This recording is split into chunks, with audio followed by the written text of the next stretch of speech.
भाई मुझे ये बताइएगा कि कैसे बनाया गया ये मुकदमा, पीछे कौन था, क्या क्या करना चाहता था, कैसे हटाया।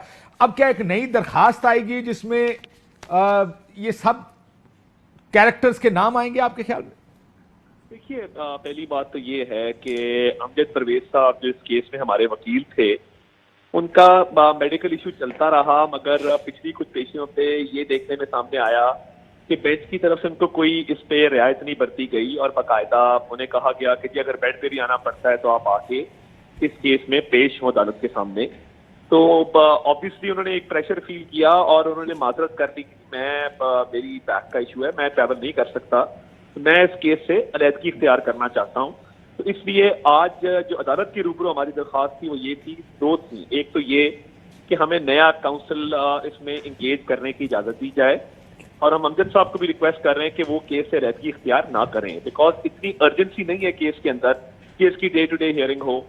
सेकेंडली, एक दरखास्त मरीम नवाज शरीफ साहिबा जरूर देना चाहती हैं जिसमें वो कुछ नए फैक्ट्स और ऑब्वियसली ये सीआरपीसी के तहत किसी भी स्टेज पे दरखास्त दी जा सकती है। इसमें कोई कतगन आपके सामने है, कोई नई कतगन या नहीं है। कोई ऐसे अशखास जिनको आप समझते हैं कि इस केस में क्वेश्चन होना चाहिए, तो वो हर एपेलेट का एक राइट होता है। तो वो एप्लीकेशन वक्त आने पे 23 तारीख तक इस केस को अब उन्होंने मुलतवी किया है। तो 23 सितंबर को मरीम नवाज शरीफ साहिबा के जो भी नए काउंसिल होंगे तो वो पेश होंगे और दूसरा वो इसमें एक नई एप्लीकेशन भी फाइल करेंगी। अब उस एप्लीकेशन तारड़ साहब, अभी आपने एक लफ्ज इस्तेमाल किया है एविडेंस। ये उनकी अपनी स्वाबदीद है, एज एन एपेलेंट वो राइट रखती हैं कि वो एक नई एप्लीकेशन इसमें फाइल कर सकते। ठीक, आपने एविडेंस का लफ्ज एक इस्तेमाल किया। उन्होंने ये भी कहा मरीम नवाज शरीफ साहब ने, केस कैसे बनाया गया मुझ पे। आपको वो मोसाइक फोंसेका याद होगा, वो लीक्स याद होंगी जो बड़ी उस वक्त की मशहूर ज़माना लीक्स थी। वो जिन जर्नलिस्ट उमर चीमा साहब ने इसको किया, उन्होंने एक ईमेल लिखी थी शरीफ खानदान को कि आपकी वो छुपी हुई प्रॉपर्टीज जो नॉन डिक्लेयर्ड हैं, जिसको आप डिनाई करते आए हैं इतने अरसे से, वो इसमें लीक हो गई हैं, अपना जवाब दे दीजिए। जिसके बाद वो सीरीज ऑफ इंटरव्यूज हुए हुसैन नवाज के। इसमें आपको क्या लगता है कि क्या ये प्रॉपर्टीज, और फिर मियां साहब का कहना कि ये हैं वो जराए जिससे ये अपार्टमेंट्स खरीदे गए, आप जब कोर्ट गए तो कोर्ट में जाके कहा ये सियासी बयान था जी, ये तो खतरी खत के जरिए हमने आपने इसको जस्टिफाई करने की कोशिश की। मैं ऐसे वकला को जानता हूं जिनसे आपकी लीडरशिप ने मुशावरत की, उन्होंने भी ये मशवरा दिया कि ये मत करें, ये कोर्ट में होल्ड नहीं करेगा। सो ऐसा क्या हुआ इन लीक्स में? क्या आपकी प्रॉपर्टीज नहीं थी? क्या ये नहीं कहा जाता रहा कि हमारी पाकिस्तान से बाहर, तो क्या पाकिस्तान में प्रॉपर्टीज नहीं है? क्या सलमान शहबाज ये नहीं कहते रहे कौन से मेफेयर अपार्टमेंट लाएं, दिखाएं, साबित करें? सो ये कौन सी नई चीज? अब ये आप प्लेयर्स की बात तो मुझे समझ में आती है, अगर तो आप ये कहे कि जनाब केस तो ठीक है लेकिन प्लेयर्स ने इसको धक्का दिया है, वो तो मुझे चले समझ में आता है, आप एक दरखास्त में लिख दें। आप ये कहे केस ही नहीं बनता, ये तो थोड़ी सी ताज्जुब की बात होगी। देखिए, पहली बात तो ये है कि मरीम नवाज शरीफ साहिबा पे इल्जाम क्या है। उन पे कानूनी तौर पे एडिंग एंड अबेटिंग का इल्जाम है, यानी उन्होंने उसमें मुआवनत की। अब जब मेन अक्यूज मियां नवाज शरीफ साहब का केस नहीं सुना जा रहा, क्या ये मुमकिन होगा और इंसाफ के तकाजे क्या पूरे हो सकेंगे कि अगर आप सिर्फ जो एडिंग एंड अबेटिंग का इल्जाम है बगैर मेन केस सुने सिर्फ उस हद तक फैसला कर सके? नंबर 1। नंबर 2 कि जो मियां नवाज शरीफ साहब की डिस्क्वालिफिकेशन थी वो किस बेसिस पे की गई? हाँ, लेकिन सर फिर आप टेक्निकल ग्राउंड लेना, आप टेक्निकल ग्राउंड नहीं ले रहे। तारड़ साहब एक सेकंड, आपकी गुफ्तगू को अगर मैं, क्योंकि आप वकील भी हैं, करके तो आपको नाअहल कर दिया गया, आपको डिस्क्वालीफाई। तारड़ साहब आप वकील भी हैं, मैं आपकी बात समझ रहा हूं, लेकिन फिर आप टेक्निकल ग्राउंड लें कि क्योंकि वो केस अब मियां साहब का अभी तक डिसाइड नहीं हुआ, ये सानवी केस एडर और अबेटर का, यानी आपको याद होगा ना कि एक उन्होंने कहा था मेरी नहीं है, तो वो ट्रस्ट डीड भी आ गई थी जिसमें ये बेनिफिशियल ओनर थी उस ट्रस्ट डीड की। वो कैलिब्री फंड का भी पूरा चक्कर हुआ था उस वक्त। लेकिन ये तो कहा जा सकता है कि जनाब ये केस कुछ और है, पहले उस केस का फैसला करें नवाज शरीफ का, फिर हमारी तरफ आए। लेकिन आप तो कोई ये कह रहे हैं कि ये सारी साजिश है आपके खिलाफ।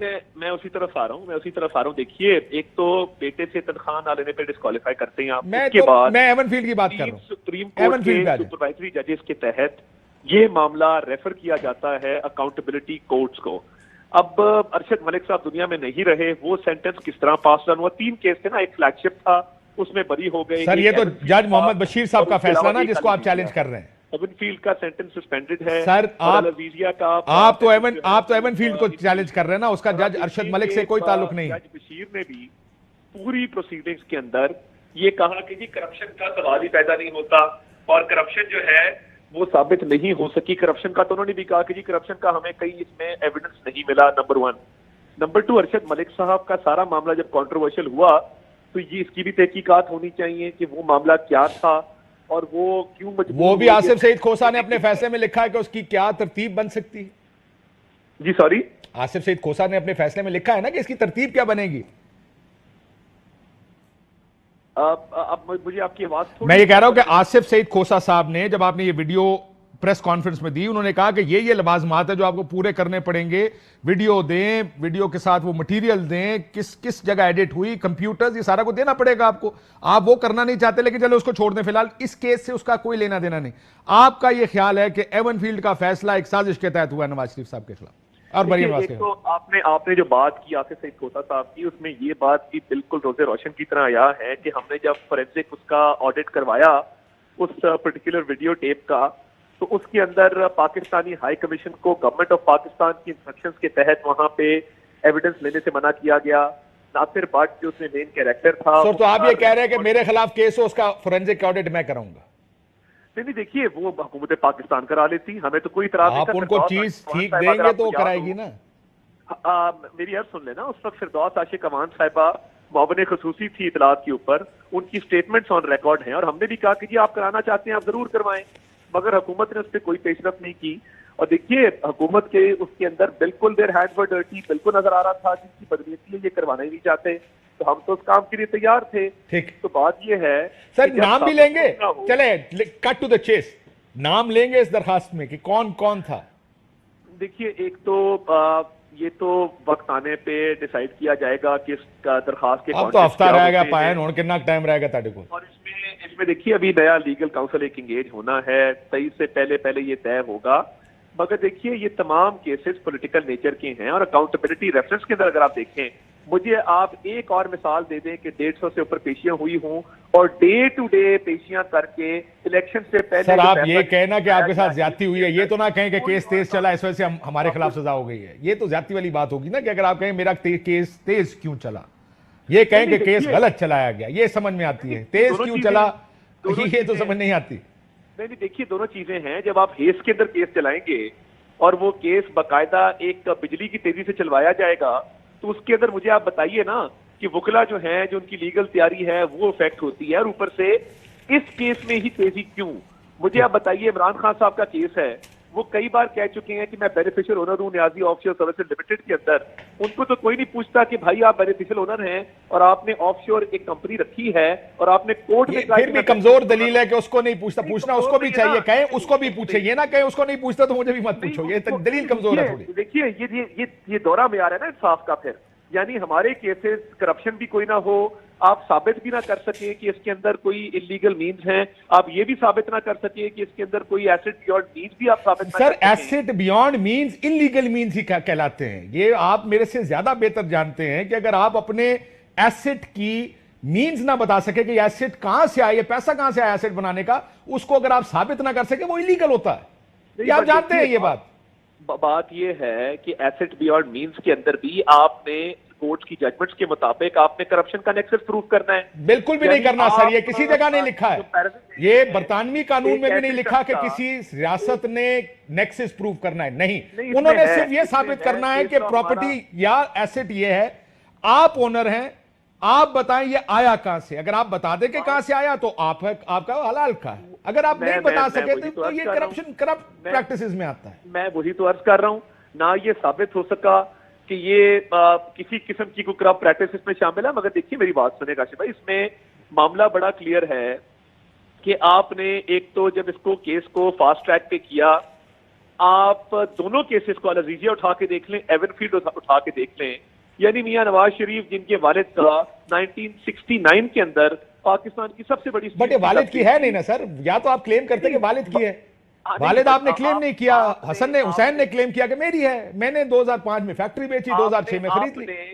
तो इसमें फिर भी आप देखें कि अगर हसन और हुसैन साहब की बात आती है तो मियां नवाज शरीफ साहब को आपने उसके साथ लिंक किया, यानी अब जो इलेक्शन एक्ट नया आया है उसकी पहली शिक ये है जो गवर्नमेंट की तरफ से आया है कि accounts receivable shall be part of the assets.